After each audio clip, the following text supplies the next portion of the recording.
Why is there violence in a civilization based on the Christian values of compassion and forgiveness? Simple.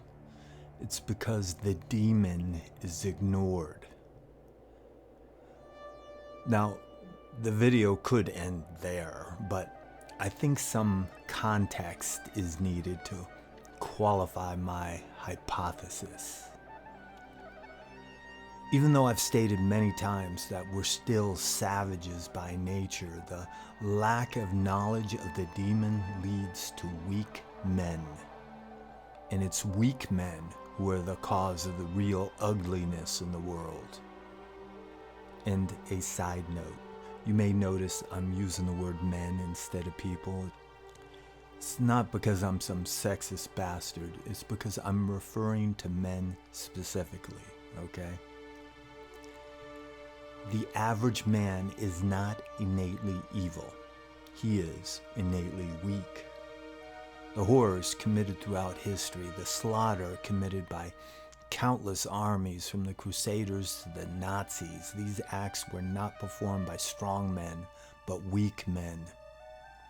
Understand, though, that the leadership may have been strong, had the mental and emotional fortitude to rise to power, but their followers were or are weak, because only the weak would slaughter defenseless women and children as ordered by their superiors, not having the strength to tell their commanders to go fuck themselves. That's what I mean by weak. Some might think that it takes strength to ignore their morals and sense of compassion and do that which in the long run is for the greater good. The greater good. No more vile phrase has ever been uttered, because every single major example of man's inhumanity toward man is because of that idea, the greater good. This is the ultimate expression of the evils of collectivism, that your opinion, that even you as an individual does not matter. The herd is what matters, the collective, the whole. In most of the world, humanity abides by this notion. It is ingrained. Even though Christians, right-wingers, might argue this point by saying that they're for the rights of the individual, they can't be and still abide by the basic Christian value system. They're still prisoners of the collectivistic aspects of their belief. Pretending you're not wearing shackles doesn't mean that they're gone. They just choose to ignore them. But understand, I'm fully aware that there are those who don't have to be forced to be horrific, and that they actually love the slaughter. They relish in the act of carnage. These are men who have not ignored the demon, but have been possessed by it. They get a rush, that rush of power coursing through them like an electrical charge. These people exist. This is because we, humanity, are still untamed animals. Even though we've been weakened by living in this cage called civilization, a civilization based upon those Judeo-Christian values, we're still savages. How do I know this? Because, and this point was made in a recent video, how can any creature domesticate itself? Christians may argue that a higher power has already done this, or maybe the nihilistic futurists may believe that AI will someday. But the truth is, we are barbarians clad in the outfits of modernity who either ignore the demon or are consumed by it. Now, a sect member recently asked if it's a good idea to use fiction, if you will, to help, let's say, accent one's practice. It can be. That's if you utilize good fiction. The author of my favorite novel, Blood Meridian, died a couple of weeks ago. His name was Cormac McCarthy. McCarthy wrote roughly 12 novels, including No Country for Old Men, The Road, both made into superb films. But his magnum opus is Blood Meridian. Now, this is a very divisive book because those who love it really love it. And others, well, can't stand it. The truth is, a lot of people don't get it, or it doesn't speak to them. To begin with, the structure of the book may seem off because McCarthy uses very little punctuation, and the story doesn't have much in the way of a plot. Instead, it's more like a journey. It's something you experience. And it is the most violent novel you'll ever read, done in a fashion that surprisingly isn't gratuitous but poetic. It flows with an almost biblical-like cadence. Set around 1850 on the Texas-Mexico border, it tells the tale of a teenager simply referred to as the Kid and his exploits with the Glanton Gang, a group of scalp hunters who were an actual historical gang.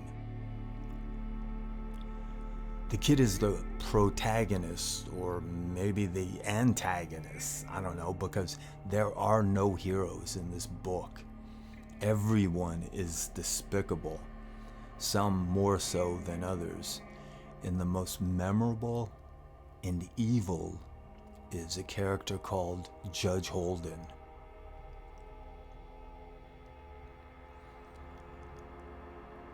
It's been said that Judge Holden is the most haunting character in American literature. In my opinion, he's the most fascinating being depicted in any book ever. And when I say being, I mean something more than human. Based on a real individual, the Judge is described as a massive, hairless albino man who excels in shooting, languages, horsemanship, dancing, music, drawing, diplomacy, science, anything else he seems to put his mind to. It's been hypothesized by scholars and YouTubers that he's a jinn or a demon or the demiurge, or even an anthropomorphized representation of manifest destiny.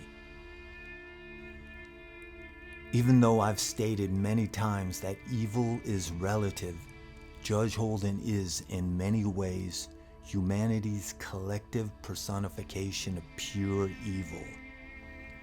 What I'm getting at is, this is a character that someone from anywhere could point at and say, yeah, he's evil. Think of the most despicable actions one could commit, and he's done it. But he's not a raving lunatic. He's a man of superior knowledge. He's omniscient.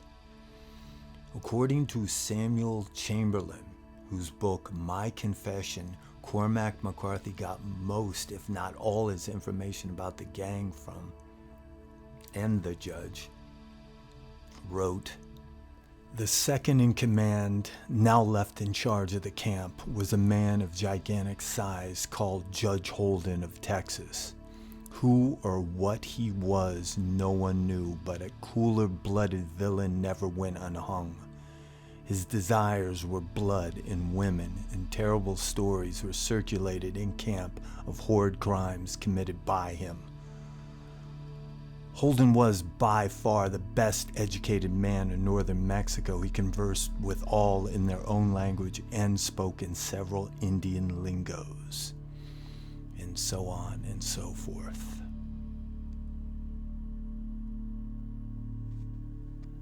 Now, in the few interviews he did, Cormac McCarthy never went into detail about his version of the judge or even what the meaning of the book is. He left it up to the reader. That's what true artists do. So, what do I think the judge is or represents? What do I think Cormac McCarthy's trying to convey? In my opinion, Judge Holden is not a jinn or the demiurge or a demon, but the demon. He is the Jungian shadow. Why do I think this? In the book, every member of the Glanton gang had an encounter with the judge before they joined the gang. And because of his omnipresence, he is thus a representation of something personal, something subjective, yet something universal, that which all of us have in common. For those who don't know, the shadow is that aspect of one's personal psyche representing repressed instincts, wildness, chaos, and the unknown. Even though the shadow is present in all of us, many deny this very real element of the psyche exists. This is because they've been taught that it's something outside themselves. It's not internal, but external, an external influence. You know, Satan. Thus, all that wildness and wickedness could be pointed at, and you can say, see that? That's not me, but something outside me. So, there's no connection. In Blood Meridian, the kid never really connects with the judge. The judge moves about the narrative as an omniscient presence that performs the unspeakable. This is not unlike your personal demon, the shadow. It's always there and it knows you very well. But we, on this path, whether one takes the gods and monsters, angels and demons literally or metaphorically or a bit of both, what we do not do is ignore our demon or allow it to consume us. It is a presence we face and accept openly, daily, without fear, without intimidation, thus restoring wholeness to the psyche.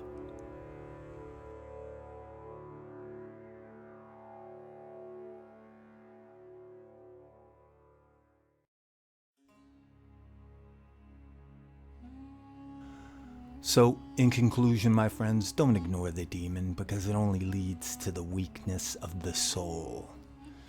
And have you read the book, Blood Meridian? If you have, what's your opinion on it? Or what do you think the judge is? Leave your comments down below. And if you haven't read it, I recommend you do so soon because it appears they're doing a film version. And it's always better to read the book before seeing the movie. But if it's even half as good as the book, it's going to be a great film. Until next time.